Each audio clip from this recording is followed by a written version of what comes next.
I always like to share presents and gifts with my interlocutors in interfaith dialogues. Today I have a very special present for Bernie Powers. It is a coin from Mughal India.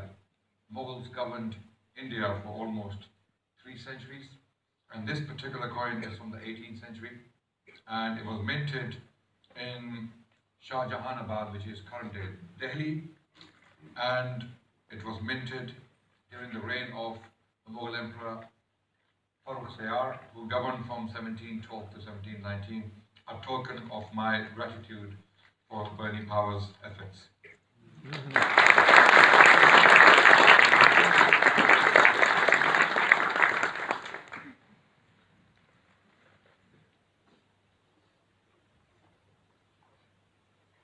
Bismillah ar-Rahman ar-Rahim. In the name of God, the merciful, the beneficent, the God of Abraham, the God of Moses, the God of Jesus, and the God of Muhammad. Ladies and gentlemen, today I've come to put the Muslim perspective in front of you on Jesus Christ. And this perspective is, I would say, mostly in line with what Bernie has presented from the Christian perspective. We believe Jesus was a mighty messenger of God. We believe he was a prophet of God. We believe he was born it was a miracle. Mary was virgin when she gave birth to Jesus Christ without any male intervention. We believe he will return to put the record straight. We believe that he was one of the most upright people to walk the planet Earth. Where we do disagree, however, is the fact that Christians claim that he was God with capital G. If the Christians were to claim that he was God with lowercase g, we could swallow that. We could possibly tolerate that.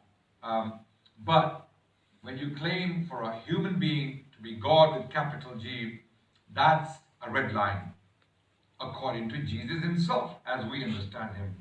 When we study Jesus, we study him in the light of the biblical literature as well as the Islamic literature. Being Muslims, we believe the Quran is a revelation from God. Prophet Muhammad, peace be upon him, was a true prophet of God. He was not an impostor, he was not a liar, he was not a pretender. Rather, he was a true prophet of God. We firmly believe that. And what he taught about Jesus Christ was the truth. And we study Jesus in the light of his teachings as well as the biblical literature. And as we will see in due course, ladies and gentlemen, that Islamic narrative or Islamic view on Jesus Christ seems to be more consistent with historic Jesus than the Christian view. So,